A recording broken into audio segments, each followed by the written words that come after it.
গাজা যুদ্ধ শুরুর পর থেকেই ইসরায়েলের উপর আগ্রাসী হয়ে উঠেছে আরব দেশ ইয়েমেন।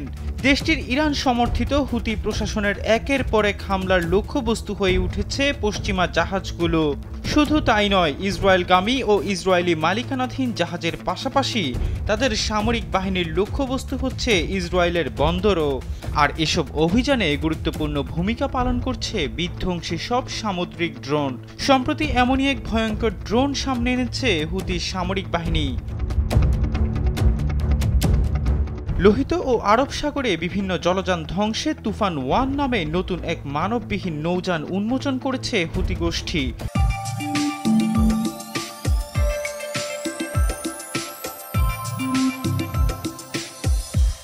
বলা হচ্ছে ঘন্টায় ৩৫ নটিক্যাল মাইল তথা প্রায় ৬৫ কিলোমিটার গতিসম্পন্ন এই নৌযানটি নিমিষেই বড় ধরনের জাহাজ ধ্বংসে সক্ষম। মূলত গাজায় ইসরায়েলি গণহত্যার প্রতিবাদে ইসরায়েলি মিত্র দেশগুলোর জাহাজ ধ্বংসের জন্য এই সামুদ্রিক ড্রোন সামনে নিয়ে এসেছে হুতি সামরিক বাহিনী। রোববার তুফান 1-এর একটি ভিডিও চিত্র প্রকাশ করেছে হুতিরা। তাদের দেয়া তথ্য বলছে নৌ ড্রোনটি ১৫০ কেজি পর্যন্ত বিস্ফোরক বহন করতে পারে এবং এর গতি প্রতি ঘন্টায় ৩৫ নটিক্যাল মাইল।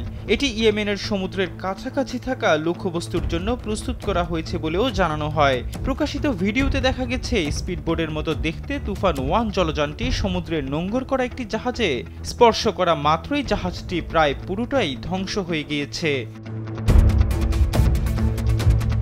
এর আগে ইসরায়েলের উত্তরাঞ্চলে হাইফা বন্দরে যৌথ অভিযান পরিচালনা করেছে ইরান সমর্থিত ইয়েমেনের হুথি গোষ্ঠী ও ইরাকের ইসলামিক রেজিস্ট্যান্স গ্রুপের প্রতিরোধ যোদ্ধারা। এতে অন্তত 4টি জাহাজ ক্ষতিগ্রস্ত হয়েছে। হুতিদের সামরিক মুখপাত্র ব্রিগেডিয়ার জেনারেল ইয়াহিয়া সারি এক বিবৃতিতে জানান, অভিযানে ড্রোন দিয়ে 2টি সিমেন্ট বোঝাই ট্যাঙ্কার এবং 2টি কার্গো জাহাজকে লক্ষ্যবস্তু করা হয়েছে।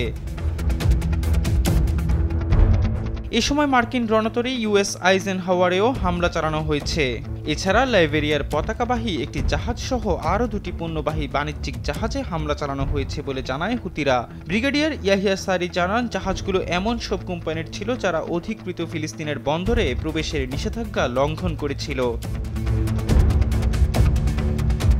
ইসরায়েল যতক্ষণ পর্যন্ত গাজা উপত্যকায় আক্রমণ বন্ধ এবং ফিলিস্তিনিদের হত্যা বন্ধ না করবে ততক্ষণ ইসরায়েলি সশস্ত্র বাহিনী এবং তাদের সমর্থনকারী জোট বাহিনীর জাহাজগুলোর উপর হামলা চালিয়ে যাওয়ার প্রতিশ্রুতি দিয়েছে ইয়েমেনের হুতি সশস্ত্র বাহিনী।